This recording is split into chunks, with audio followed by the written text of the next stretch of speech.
Eu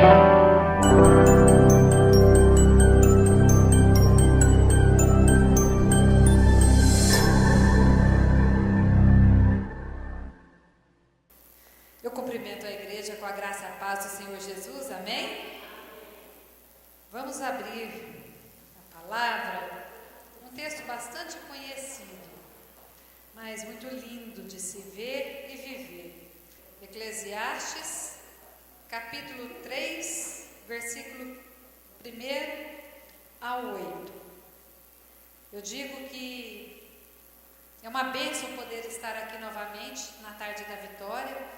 Eu estou muito feliz, porque aqui é um pedaço do coração da igreja, que nós estamos sempre orando, buscando. Estar aqui é uma vitória para cada um de nós. E hoje nós vamos falar sobre o tempo do Senhor. O que é o tempo do Senhor na nossa vida? Este livro, alguns estudiosos dizem que Eclesiastes foi escrito pelo rei Salomão. E nós vamos efetuar a leitura sobre este texto. Tempo para tudo. Tudo tem o seu tempo determinado, e há tempo para todo o propósito debaixo dos céus.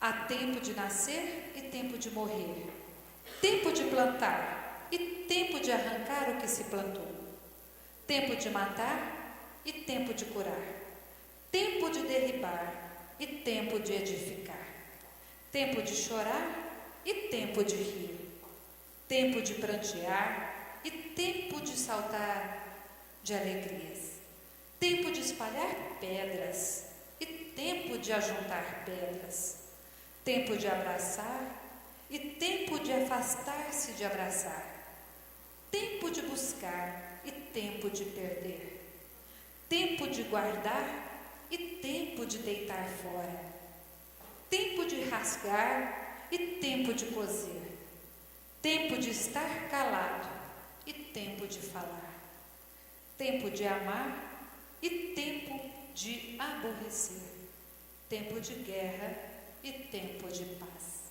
Amém? Vamos curvar as nossas cabeças, vamos orar ao Senhor. Senhor, meu Pai, meu Deus, estamos aqui nesta tarde, Senhor Jesus, entregando a Tua palavra. Meu Pai amado, que não seja de mim, mas que seja do Senhor. Espírito Santo de Deus, habite neste lugar. Através da minha vida, que eu seja a boca de Cristo para trazer, Senhor Deus, o acalento a Teu povo.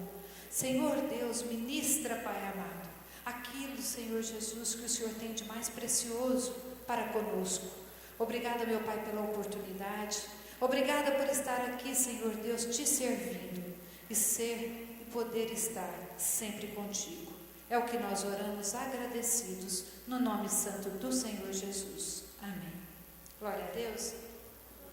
O que eu achei bastante interessante é que alguns historiadores dizem que esse texto de Eclesiastes, todo o livro de Eclesiastes, foi escrito pelo rei Salomão, dono de uma sabedoria inigualável, que ele foi escrito no ano 10 antes de Cristo, no século 10 antes de Cristo. E ali, realmente, nós vemos a mão do Senhor através dessas escrituras. E outros historiadores dizem que não foi Salomão, particularmente do que a gente tem estudado, pela escrita do livro, realmente é muito sábio. E aqui não poderia ser diferente. E a palavra é sobre o tempo. Eu busquei o que significa o tempo no dicionário. Tempo é a duração dos fatos, é o que determina os momentos ou o período. Por exemplo, se nós estamos num tempo da nossa idade, diz assim, nossa, esse tempo, esse ano foi um tempo difícil, ou um tempo de bênçãos. Então nós sempre medimos isso para uns ou para outros. Mas o que significa tempo para a nossa vida?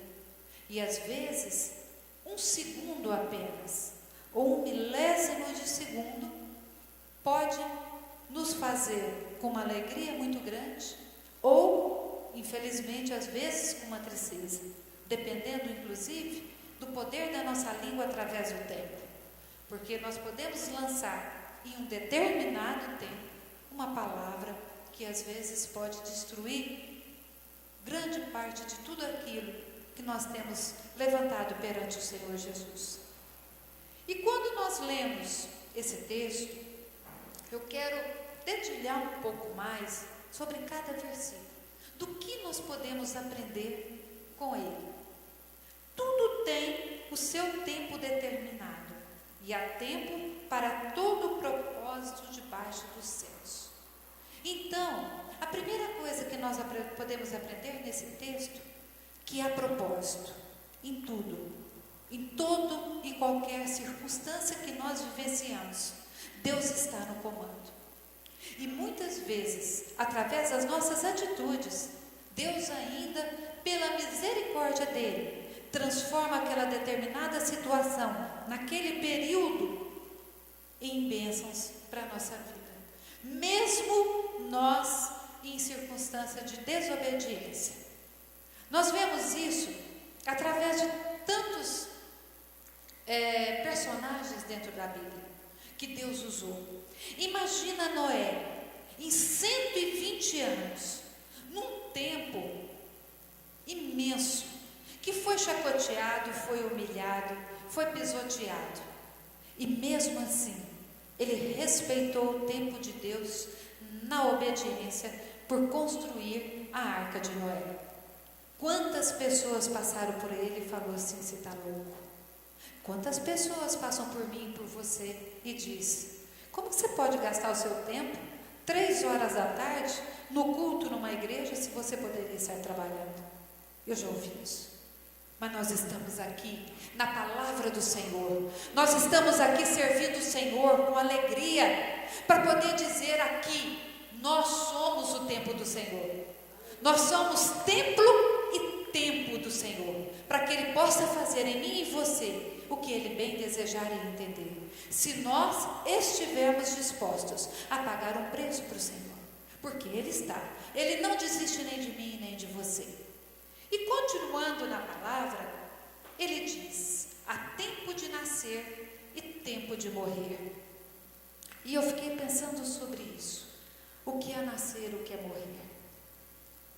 Meus irmãos, minhas irmãs, nós morremos com Cristo quando nós recebemos Ele como único Senhor e Salvador. E eu falo e digo que o morrer para Cristo é o viver pela eternidade. E se nós temos a tempo de nascer, a tempo de morrer, que nós possamos, de todo o coração, morrer em definitivo de todas as coisas que desagradam o coração do Senhor. E nós só podemos saber se nós estamos no desagrado do Senhor, se nós pudermos perguntar: será que Jesus estaria fazendo aquilo que eu estou fazendo nessas últimas 24 horas? Ou nas últimas 48 horas? O que Jesus faria se estivesse no meu lugar? Será que Ele teria ido visitar aquela pessoa que me pediu a visita e eu não fui porque eu não tive tempo? Ou será que eu parei para orar com aquele irmão, com aquela irmã, que eu vi a aflição nos olhos dele ou dela, mas eu também não tive tempo para parar e para esperar e para orar? Não é fácil servir ao Senhor, não é fácil, não é, mas é gratificante, porque quando nós entendemos que nós morremos para nascer com Cristo, o nosso relacionamento com o Senhor começa a partir deste ponto, para que nós possamos ter a firmeza e a graça do Senhor de poder dizer: eis-me aqui, que eu esteja no tempo do Senhor, a minha vida é sua, que nós possamos estar sempre buscando ao nosso Deus vivo. E ele ainda continua: tempo de plantar e tempo de se arrancar o que plantou. Hoje nós estivemos no nosso almoço vários elementos, e 2 elementos principais que normalmente está na mesa de todos nós brasileiros é o arroz e o feijão. Houve o tempo de se jogar a semente no solo, houve o tempo de se regar esta semente, de tirar as ervas daninhas que ali estavam naquela plantação, e também o tempo de colher. E nós somos a semente do Senhor. Aqui representado como uma semente de arroz e de um feijão, nós somos a semente viva da palavra do Senhor, que um dia alguém jogou a semente no nosso coração, para que nós pudéssemos ter a graça e a bênção de receber o Senhor Jesus. Outras pessoas, que não foi às vezes nem aquela que jogou a semente no nosso coração, veio e tirou as ervas daninhas, nos ajudou a enxergar aquilo que os nossos olhos estavam tampados pelas escamas de Satanás, mas ainda assim disse: olha irmã, presta atenção, dê mais amor a seu esposo, dê mais amor à sua esposa, traga o seu filho para a casa do Senhor, porque se ele aprender na palavra, ele não vai se desfiar quando crescer. Então alguém também regou no nosso plantar, mas outros nos ajudou a fazer com que a árvore, que somos nós, a árvore da vida de Cristo, fosse amparada por alguma estaca e amarrada, para que pudesse ficar ereta para o Senhor.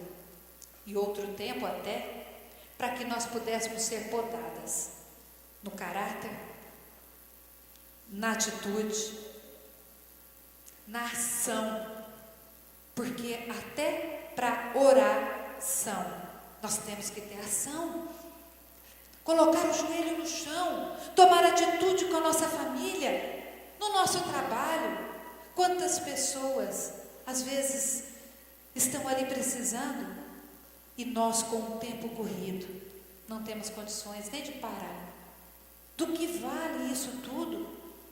Um dia o pastor Antônio foi usado para a minha vida, quando eu estava sendo chamada pelo Senhor para realmente servi-lo completamente, em gênero, número e grau. E ele me disse assim: irmã Valéria, quando você estiver velhinha, de bengala, não vai adiantar mais. Você até pode trazer alguns frutos para o Senhor, mas até lá as suas forças já estarão diminuídas. E quantas vidas estão morrendo no dia de hoje? Foi num dia lá na Chácara Canaã, e que realmente o Senhor me entregou. Depois disso foi mais um ano para que eu viesse, no tempo do Senhor, ter recebido a semente e o plantar do Senhor. Mas Ele não para ainda. É tempo de matar e tempo de curar. Nós precisamos matar. Matar o velho homem, a velha mulher. Matar aquilo que nós ficamos ainda assim, com o pezinho assim, tentando, né? Mas, poxa, isso aqui eu não preciso abrir mão para servir o Senhor. O Senhor nos pediu por inteiro. Quando o Senhor falou para Mateus, na coletoria: levanta-te, abandone tudo e siga-me. Ele não falou somente: olha, você continua roubando os seus impostos, mas vem me servir de vez em quando. Não. Ele disse para abandonar tudo. E abandonar tudo é tudo mesmo. Até aquelas circunstâncias, daquelas ligações que nós sabemos que não é bendita. Eu falo que o livro, Em Seus Passos, o que Faria Jesus, é o livro do crente, para a gente saber realmente aonde está o Senhor na nossa vida. Porque se Jesus estiver fazendo aquilo que nós estamos fazendo, nós estamos na graça do Senhor. E aqui nós vemos realmente que precisa matar para poder viver. Então há tempo de matar e tempo de curar. Curar nossas feridas, buscar o perdão. Meu Pai amado, como o perdão é importante para a cura. Se não há perdão, não há cura. Se não há cura, como que nós podemos estar morrendo do que é velho e nascendo de novo? Olha, eu vi na internet uma mãe perdoando o assassino do seu filho.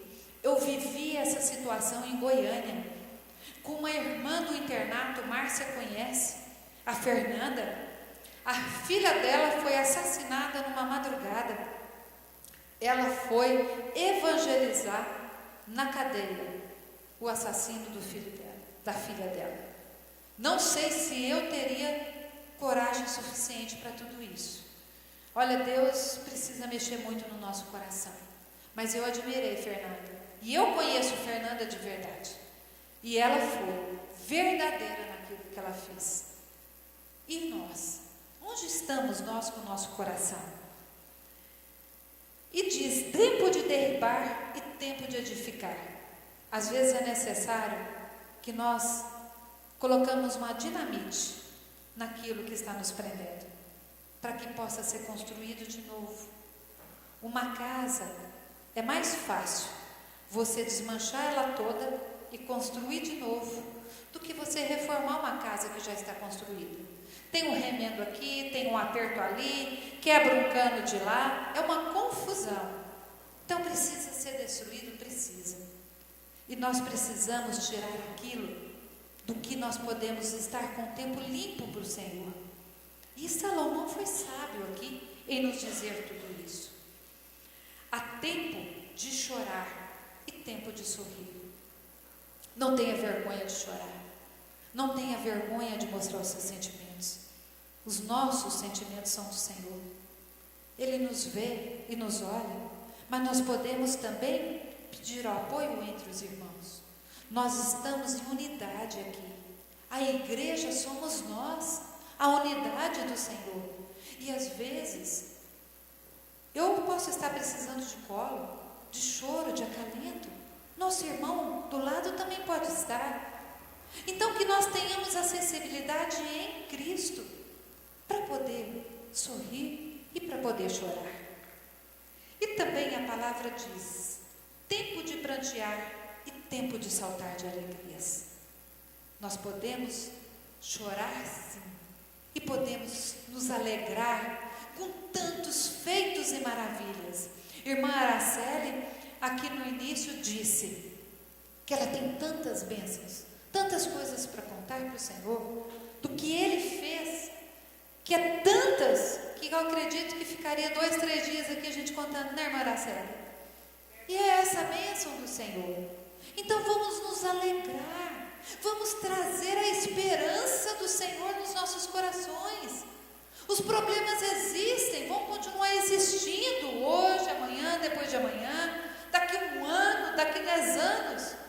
Só que com o Senhor, Ele nos dá o discernimento adequado. Se nós tivermos a comunhão, estarmos em espírito de oração e buscar verdadeiramente a resposta do que Ele quer para nós, para que nós podemos viver tudo isso. Isso é lindo, mas precisamos estar vivenciando tudo isso. E nós podemos ver também que ele fala tempo de espalhar pedras e tempo de ajuntar pedras. Quando nós estamos caminhando e vemos um obstáculo, que às vezes ele se torna tão grande, parecendo uma montanha, e às vezes ele não tem nem tanto tamanho assim, mas o tamanho do problema é a magnitude que nós damos para ele. Ele tanto pode ser maior ou menor de acordo com a importância, mas a partir do momento que nós mostramos para aquele obstáculo, para aquela pedra, o tamanho do Deus que nós servimos, não há pedra no mundo que possa ser maior do que o Deus, esse Deus vivo e maravilhoso que nos traz a esperança e a graça do Senhor para que nós possamos servir, a ponto de nós falarmos para as pedras que possam ser os tropeços das nossas vidas, nós te ajuntamos no canto de Cristo para que Ele resolva por nós. Mas para que isso aconteça, nós temos que ter a ação de agir, de juntar, ou de separar, ou de tirar do nosso caminho para que nós possamos passar. E se o problema tem nos incomodado, busque ajuda, busque oração, busque a sua liderança. Nós temos a igreja em Cristo para que nós possamos resolvê-la. E podemos saber que temos que caminhar sim, e caminhar com esperança. E a esperança é no Senhor. E tempo de abraçar e tempo de se afastar de abraçar. pensando sobre se afastar de abraçar. Aí vem um momento só nosso com Deus.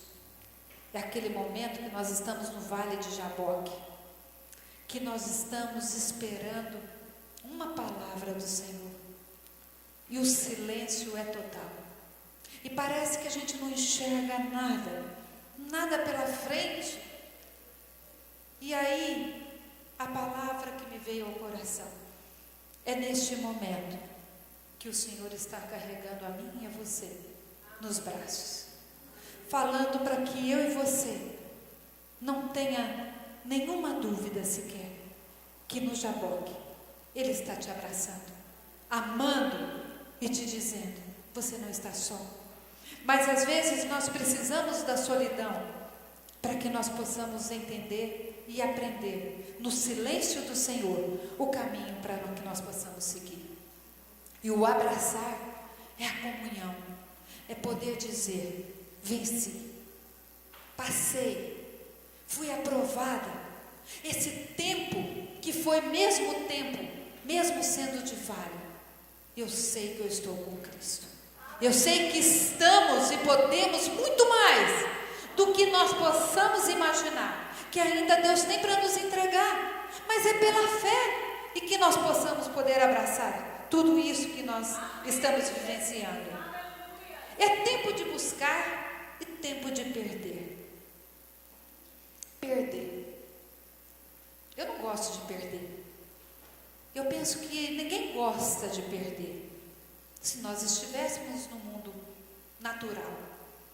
Mas quando nós estamos em Cristo, com Cristo e vivendo Cristo, é preciso perder, é preciso abrir mão, é preciso dizer que a herança que não pertence ao Senhor também não pertence a mim.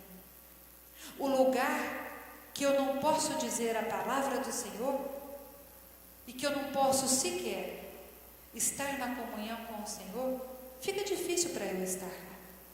Para que eu vou estar num lugar que possa me tirar do caminho do Senhor? E a palavra é clara: se você tem um mal pela frente, desvie dele, se vai te tirar dos caminhos do Senhor.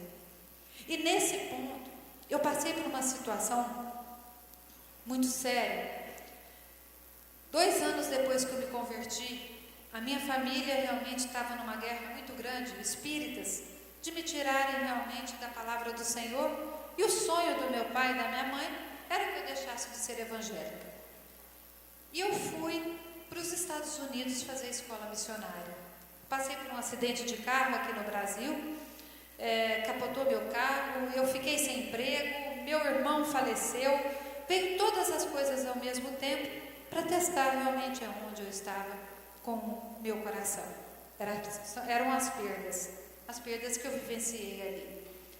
E no dia do meu aniversário, eu nem imaginava que eu iria para fora para fazer escola missionária na Jocum. Meu pai me disse que preferiria que eu estivesse no mundo, bebendo, farreando, fizesse qualquer coisa. E ele ainda usou um termo assim bem pejorativo mesmo, que eu estivesse perdida na rua, do que eu fosse evangélica. Naquele dia eu assustei, e muito, e orei ao Senhor. Falei: Pai, se for para eu perder a comunhão contigo, faça o que o Senhor quiser sobre a minha vida. Uma semana depois, Deus me entregou a palavra para que eu fosse embora.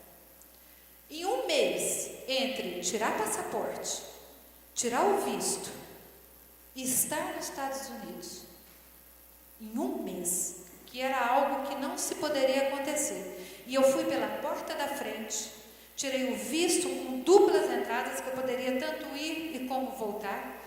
Deus me colocou dentro dos Estados Unidos, na escola da Jocum. E eu vejo que esse tempo que Deus fez para a minha vida foi para edificar e me fortalecer, que talvez se eu estivesse ficado aqui, hoje eu não estaria falando a palavra de Deus com os irmãos. Qual é o preço? O preço da perda. Às vezes, a perda é o maior ganho em tesouro acumulado com o Senhor que nós teremos pela frente. Então não se assuste se às vezes for te cobrado isso. E às vezes, naquele dado momento, nós nem entendemos. Mas pode ter certeza que Deus tem algo para fazer e para modificar, ou para transformar, ou até, através das nossas vidas, tratar algum irmão que está ao nosso redor, ou o nosso familiar. E às vezes precisa que nós sejamos o escudo de Cristo para essa vida. Desobedecer não vale a pena. Vale muito mais a pena a gente encostar nossa face com o Senhor. E ele ainda diz: tempo de guardar e tempo de deitar fora. E de deitar fora, eu fico pensando na história de Abraão com Isaac. Abraão foi solicitado pelo Senhor para que ele entregasse o seu filho a ele. E às vezes, o que o Senhor nos pede é algo muito precioso para nós, para a nossa vida. Abraão, em nenhum tempo ali, ele vacilou para entregar seu filho. Mas ele sabia que não era dele, era do Senhor. Nós somos propriedades do Senhor. Os nossos filhos são emprestados do Senhor nas nossas mãos. Abraão foi e a ponto de sacrificar o seu filho. E o que eu vejo nisso é que ele tinha tanta convicção pela fé do que o Senhor faria no depois, até inclusive ressuscitar o seu filho. Será que nós estamos dispostos também a deitar fora, abrir mão? Porque deitar fora é o mesmo significado de abrir mão de alguém, de algo, de nós mesmos, dos nossos fantasmas, dos nossos sonhos, e aonde nós estamos abrindo mão do Senhor. E ele ainda diz: é tempo de rasgar e tempo de coser, tempo de estar calado e tempo de falar. A língua, como diz Tiago, ela pode ser bênção ou pode ser maldição. E às vezes nos pegamos em alguma palavra que às vezes pode sim edificar ou não. E a comunhão do Senhor, como nós temos falado nesta palavra, vai nos dar a gratidão de falarmos a palavra do Senhor. E a palavra do Senhor viva e eficaz, que ela revela. Eu falo que as palavras da Bíblia, elas pulam aos nossos olhos quando nós estamos de coração verdadeiramente abertos para receber o maná que o Senhor tem para entregar para as nossas vidas, para dizer: eis-nos aqui, Senhor, na sua palavra, para que nós possamos saber o tempo de falar e o tempo de calar, o tempo de abençoar, o tempo de ser abençoado. E ele termina com o tempo de amar e tempo de se aborrecer, tempo de guerra e tempo de paz. E eu vou terminar essa reflexão, o que pode ser guerra e o que pode ser paz.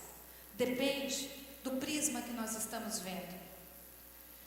Dia 17 de setembro de 2002, eu estava trabalhando, estava na rua atendendo clientes, e eu fui acometida por um telefonema de uma pessoa dizendo que meu irmão tinha sofrido um acidente e que era para eu estar preparada aqui em Rio Verde, que meu irmão, que a pessoa estaria me avisando a hora que o meu irmão chegasse. Tinha 3 minutos exatamente antes deste fato que eu tinha falado com meu irmão. Esse telefonema foi uns 10 minutos depois. 3 minutos antes do meu irmão falecer, que foi um acidente, ele falou comigo no telefone. Meu apelido de família é Lela. E ele me disse o seguinte: Lela, hoje é aniversário da minha mãe. O que nós vamos fazer para ela? Eu falei: irmão, vamos ver se a gente vai para a fazenda ou fazemos alguma coisa, mas em branco nós não podemos passar. Ele falou: ok, eu estou indo para a fazenda, vou trabalhar, que ele estava trabalhando com o arrendatário lá da fazenda, e depois a gente se fala. Ok. 10, 15 minutos depois me toca esse telefone, que meu irmão tinha sofrido um acidente. Que a pessoa me disse que era no caminho de Montevidéu para Iporá. Eu, muito aflita, que eu nunca deixei a batata realmente queimar, eu fui atrás. Quando eu cheguei na saída de Montevidéu, eu perguntei para aquele rapaz, na saída de Rio Verde, perguntei para aquele rapaz que vende melancia se tinha passado ambulância. E ele me disse que sim, que havia passado ambulâncias ali. E eu, 200 por hora no veículo. A hora que eu cheguei na descida da Ciol, tinha muito movimento de carro. Meu coração veio na boca, porque eu sabia que era ali. E o meu raciocínio por ter ido era com relação ao meu pai e minha mãe, para que eu pudesse ter realmente acalentado eles. Falei, vou lá, coloco o meu irmão encaminhado para o hospital e já vou direto para a fazenda para acudir meu pai e minha mãe antes que chegue a notícia para eles. Que eu chego lá, que eu encosto o meu carro do lado da caminhonete, eles já vêm para o meu lado e falam, calma Valéria, calma. Gente, pelo amor de Deus, quando acontecer algum tipo de acidente, alguma coisa, não fale calma para quem está do lado. É a pior coisa que alguém pode ouvir. E eu ouvi. Quando eu vi, eu sabia que meu irmão tinha falecido. Deus foi tão maravilhoso comigo, que hoje eu falo com o coração em paz, porque Deus me curou disso também. O meu irmão estava do lado na caminhonete e eu não vi. Tinha vindo uma carreta no sentido contrário, ele estava numa caminhonete, meu irmão estava sentado no passageiro e o Eduardo Andrade estava dirigindo a caminhonete. No que eles estavam descendo a descida da Ciol, a carreta passou na ponte, bateu, caiu a campana, aquela peça que faz churrasqueira, um pedaço do ferro, caiu no chão, quebrou, veio de encontro com a caminhonete, só quebrou o vidro, pegou a cabeça do meu irmão, ele faleceu na hora. Acredito que alguns devem lembrar dessa história. Eu cheguei 10 minutos depois. Meu irmão estava no carro. O que é o tempo para mim e para você? 1 segundo bastava para que aquela peça não tivesse pego meu irmão. Às vezes 1 milésimo de segundo. Porque o guarda naquele momento me disse que era como um tiro de fuzil. Que foi aquela peça? Meu irmão está na glória. Naquele momento, eu não entendi o tempo do Senhor. E se eu estou nos pés do Senhor hoje, eu devo a vida do meu irmão. Porque tinha 4 meses que ele estava convertido, eu não sabia. E eu vim aos pés do Senhor 3 meses depois e aceitei o Senhor Jesus como meu único Senhor e Salvador da minha vida. Amém? Então, eu quero encerrar esta mensagem para dizer que o tempo não é nosso. Que nós possamos parar de sofrer, parar de maldizer, de murmurar, mas que nós passemos a agradecer, a valorizar a cada dia como o melhor dia da nossa vida e poder entregar verdadeiramente aquilo que nós temos de melhor para Deus, porque vai chegar um tempo que nós não teremos mais forças. E nós podemos ser missionários trabalhando em empresas, nós podemos ser missionários trabalhando na nossa casa, trabalhando no nosso lar, com os nossos vizinhos, com as pessoas que entram nessa igreja, que saem, nós não temos nenhum abraço, e que precisam de um abraço apenas, de um sorriso, de um acalento. Irmãs, nós somos do Senhor, vamos acrescentar para o Senhor e mudar definitivamente o nosso modo de viver. Amém?